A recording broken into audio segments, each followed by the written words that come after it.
mais instant bii muy wax ni Olise mi ngi yor bal bi. te xam nga Mbappé di def appel. xool Kalidou Koulibaly. voilà Kalidou Koulibaly dafa taxaw. que Sadio Mané. il n'est pas concerné. waaw il n'est pas concerné waaw. Sadio Mané il n'est pas concerné. il ne fait rien. voilà Sadio Mané deful dara. Gana Gueye deful dara. Niakhaté deful dara. Koulibaly moo couvrir hors-jeu bi. te aujourd'hui wax naa la boo amee les 4 joueurs de ton équipe. 4 joueurs yi nga xamante ne ils sont pas concernés par le marquage forcé nga am ay joueurs yi nga xamante ne ils vont utiliser l'espace comme Kylian Mbappé. forcé dañu lay dugal. forcément. parce que action bi man mënu maa comprendre 4 joueurs yëpp moo tax ma ne la Pape Thiaw dafa am problème de lecture. parce que moom moo teg benn système. ba pare taxawal bi baara bàyyi li photo bi ñu jàngat ko xool Olise bi mu yoree bal bi. kii nekk il a pris le temps. gestu di xool kan lay passe. ba pare xool Sadio Mané il n'a pas dérangé Olise. benn dérangé ko kii ne ci kanamam nii. Gana Gueye xool taxaw na yàgg. nga gis Niakhaté moom ma ngay wax ak beneen zone. Kalidou Koulibaly moom au lieu mu couvrir hors-jeu bi moom bàyyi na Mbappé départ bu yàgg. parce que nee naa la Deschamps dafa jàngat xam na ni Olise bu nekkee ci couloir bi jëwriñ da koy sonal mu ne Koundé xam nga kan la def Koundé football latéral deuxième mi-temps. Koundé ngi liggéey xanaa Koundé fi mu taxaw xoolal Koundé fi mu taxaw. défense à 3 la def. waaw Théo Hernandez dafa ñëw dugg. Théo Hernandez dafa ñëw taxaw. Tchouaméni parfois mu wàcc jël place Koundé bi. mu ne Koundé kay téel ma ki nga xamante ne mooy jëwriñ. comme ça Olise libre. dafa ne Koundé kay fixé ma kii jëwriñ. waaw Olise mu libre mu def Olise mu nekk électron libre. waaw di daw fépp. Olise di daw fépp. moo rey Sénégal de Olise premier mi-temps da nga yow tànk yow la koy de waaye moo ñu rey. premier mi-temps da nga gis Dembélé moo doon joué loolu mais deuxième mi-temps mu gis ni Pape Thiaw dafa def système anti Olise anti doué. waaw parce que boo gisee premier mi-temps discipline bi nga xam joueur sénégalais am nañ ko Olise bu amee bal da nga gis Sadio Mané Gana Gueye jawrin wër ko. wala Lamine Camara wala Pape Gueye. mu gis ni su ma continuer si lii du dem Didier Deschamps jàngat match bi premier mi-temps dem ne Koundé léegi yéegal.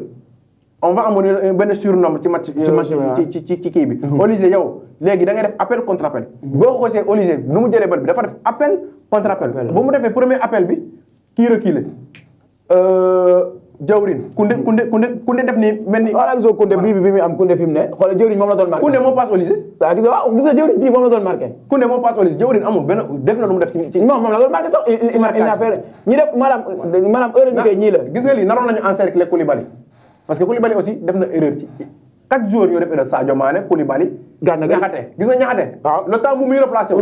bal bi dem na bala gën a gaaw di loolu laa doon wax. le temps mu replacé wu bal bi dem na. parce que auparavant dafa daan wax. waaw léegi wax boobu noonu moo tax ma ne la. un défenseur bi nga xamante ne yow Olise moo yor bal bi. te xam nga Olise à tout moment. mun a def passe. jëloo l'information derrière toi. yow ngay am le temps ngay dem di wax. moo tax ma ne la. à un moment tactiquement on s'est désorganisé. te loolu yëpp boo gisee Sadio Mané taxawee nii c'est parce que Sadio Mané moo dafa sonn. baal ma rek ma lire parce que on était à la 66e minute. gi nee na Sénégal xamul dara France waru ko woon 2-3-1 mais kii tamit Silman Djabira nee na bonjour la team comment vous allez le changement tactique a été la clé du match. La France possède des joueurs de classe mondiale loolu moom c'est vrai. changement benn pion la kenn changé. moom laa wax maanaam Olise moo détourné moo changé match bi loolu moo lay woon le niveau de lecture de jeu bi nga xamante ne déjà am na ko ak Pape Thiaw. waaw parce que premier mi-temps tactiquement Pape Thiaw a répondu présent. waaw mais deuxième mi-temps moom moo tax ma ne la deuxième mi-temps boo ñëwee nga gis France un moment même ku gumb. bu ñu nee France dugal na benn yow déggoo premier mi-temps ñu ne France dóor na déedéet deuxième mi-temps da même ku seetaan match bi nee na am na problème. France mi premier mi-temps deful dara. deuxième mi-temps mu ñëw en 10 minutes mu am 4 tirs cadrés. premier mi-temps kay Sénégalais yëpp seen xel daal man bi ma jëlee mi-temps je me suis dit sama xel dal na parce que gis naa discipline tactique. on défendait ensemble on attaquait ensemble. mais comme li ma la wax un joueur comme Sadio Mané avec l'âge mënoo ko mu ne mu défendre pendant 90 minutes. di ko daw intensité bi Gana Gueye mënoo ko forcer yeneen forcer yi. donc à un moment joueurs yi certes ils ont été fautifs ci action bi mais le coach moo deful lecture de jeu bi nga xamante il le fallait pour amener la fraîcheur qu'il faut. mais foofu tamit il a été aussi spectateur. de ces actions là parce que coach bi yaa ngi ci ligne de touche bi. à un moment yaa nar a woo sa joueurs yi encadré leen. ne leen respecté li nga xamante ne mooy tactique bi. te instant boobu France da doon attaqué rek. France mu ngi attaqué rek France mu ngi attaqué. xool fi ma toog laa toog di seetaan naa mais affaire bi sama xel dalatul parce que li ñu doon am première mi-temps bi amatuñ ko damaa gis ne deuxième mi-temps bi France day jouer suñu camp lu bëri mi ngi am ay occasion mi ngi dóor ay góol baa ngi génne mais lii bu yàggee man nii laa ko xam ne lii bu yàggee dañuy jël bi sama comme ma doon naa man non na sa xel dal man ko yow dañuy attaqué yow sa xel di dal man sama xel dal parce que ñi ngi jouer suñu camp dara man sama xel dalatul man bi ma toogee kër ga mané waji le Sénégal à la 60e minute mané le Sénégal est en train d'ouvrir le jeu té erreur bu mag la. waaw voilà te waxoon nañ ko fii. waxoon nañ ko fii bu Sénégal ubbee jeu bi. France moo ñu ëpp ay pourcent les espaces. waaw moo ñu ëpp ay potentiel pour dugal. man jàpp naa ni le Sénégal a minimisé les qualités de la France à un moment. parce que comme ni ma ko waxee premier mi-temps daf ñu emballé. on est Pape Thiaw peut-être le discours qu'il fallait mu am ko ci vestiaire bi à la pause amu ko. ce qu'il fallait dire aux joueurs ñu ngi koy def ñu lu ñuy def baax na mais nañu continuer comme ça. concentré wu mais il faut pas aller chercher haut la France. merci. en deuxième mi-temps da ngay gis ni le Sénégal est allé chercher très haut la France. donc ñu ubbi jeu bi ci ginnaaw donc nos joueurs à un moment dañoo doon yéeg wàccatuñu. donc boo xoolee les joueurs français ñu retrouvé à situation de 1 contre 1 te waxoon naa la ko fi avant le match. Michael Olise c'est pas pour rien que ñi di toog fii di wax Michael Olise. c'est parce que ñun on connaît ses capacités. moom mooy la clé. xam nañu talent moom bi. waaw donc bu ñu ñëwee ñu ne la Michael Olise il faut que ñu bàyyi ko xel narul nekk 1 contre 1 ak Diawrin. c'est parce que xam nañu ses qualités. bu nekkee 1 contre 1 ak Diawrin mais Diawrin du ko téye moom kese. Michael Olise il faut que ñu escalier ko. te boo xoolee les Français noonu la ñuy attaqué contre Ismaïla Sarr. dañ koy escalier. boo xoolee les Français noonu la ñuy défendre contre suñu milieu de terrain bi Pape Gueye su yoree bal prise de 2 lañ koy def. parce que la France a reconnu les qualités techniques du Sénégal. est-ce que yaa ngi comprendre. différence bi fa la nekk. France reconnaît les qualités techniques du Sénégal. mais le Sénégal n'a pas à sous-estimer un petit peu en deuxième mi-temps les qualités de la France. Silman Diabira nee na la France est l'une des meilleures nations du monde 3 finales en 20 ans il faut s'attendre à tout. Mbappé joue pour l'histoire il va bientôt devenir le meilleur buteur de l'histoire de la Coupe du Monde. Ça c'est. Il est déjà le meilleur buteur. moom instant France moom mooy le meilleur buteur. foofu il est déjà lu ko dese pour mu jàpp ñoom. ci kaw Giroud raw na Giroud quoi. donc voilà mu doon match bu nga xamante ni comme on l'a dit dafa am ay erreurs yu bëri démb match bi buñ ko jàngatee maanaam milieu terrain bi moo ñu rey ak défense bi. milieu terrain bi nag ñaari axe yi laay wax de bu dee jëwriñ latéral gauche bi ak latéral droit bi Krépin def nañ seen match. ak coach bi. coach bi kay li may wax ci moom coach bi dinañ ci ñëw. voilà ci match bi lañ ne ba pare. maanaam liñ bu ñu ko jàngatee. milieu terrain bi daa bàyyi. France lekk suñu milieu terrain bi Rabiot ak kii xaw na ñoo rey. ñu ñëw ci défense bi maanaam Ndiakhate ak kii nga xamante ni moom mooy Kalidou Koulibaly ils sont passés à côté. parce que dama lay wax premier bi moo changé suñu organisation tactique bi te premier bi il y a 4 joueurs comme ni ma la ko waxee qui n'ont pas été concernés par les replis défensifs par le rôle le rôle de défense 4 joueurs respecté wuñu ko te boo xoolee dans une compétition de haut niveau boo bëggee sori dans une équipe dans des compétitions là si tu n'es pas si tu ne respectes pas les replis défensifs munoo sori. il y a pas de patriote là wala Sénégal wala lii la suñu joueurs yi bu ñu respecté wu les replis défensifs Sénégal munoo sori on peut pas gagner une coupe du monde comme ça. non. boo xoolee démb comme wax naa la ko sànq Lionel Messi pendant que le temps bu mu fa defoon mu ngi doon défendre. et pourtant l'Argentine menait 3-0. boo xoolee le Paris Saint-Germain naka lay sonalee les grandes équipes c'est parce que ils défendent ensemble ils attaquent ensemble. yaa ngi comprendre mais dans une coupe du monde on ne peut pas espérer aller très loin dans ces genres d'erreurs là. ce sont des erreurs yi nga xamante même ay amateurs parfois dañu ko def. parce que on a l'effectif du ma la fenn.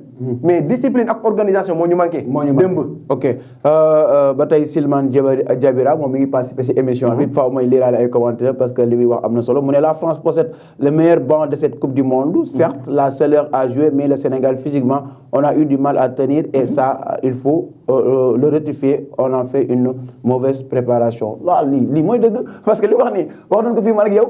nee naa la man fii lañ toog man ak yow ak Cheikh ñu def émission ma ne la.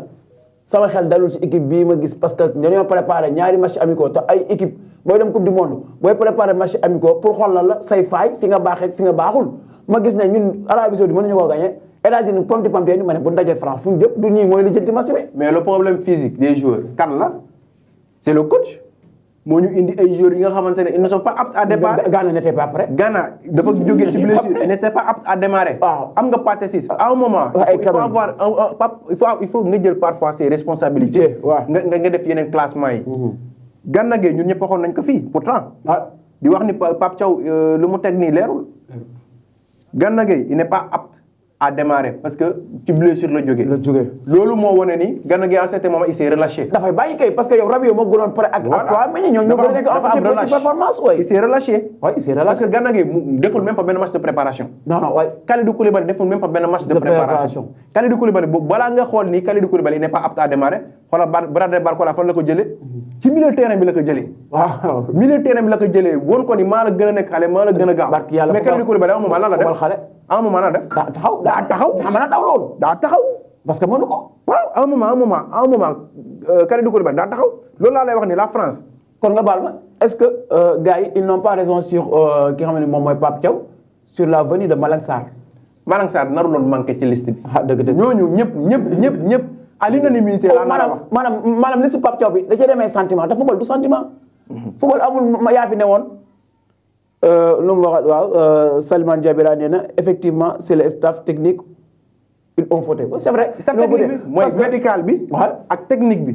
parce que mënoo jouer ay équipes qui ne sont pas aptes moom man la wax naa la coupe du monde du championnat. du championnat de. bi nga xamante ni dañuy indi ay joueurs yu prêts. nga koy dugal ndànk-ndànk mu ñëw retrouver rythme. non waaye da ngay indi ay joueurs yu prêts. Pape Thiaw amoon na ay joueurs yu prêts. Malang Sarr moi je crois que y a pas de débat dafa naroon ñëw. dëgg dafa naroon ñëw parce que feeñ na de. amoon na les capacités de tenir cette défense là. waaw. ki nga xamante ne mooy Pathé Ciss am nañ ko. Gana Gueye certes Gana Gueye premier mi-temps bi il a bien joué mais à un moment ki nga xamante ni presque un mois football parce que le temps bi nga xamante ne blessé na fin de saison bi.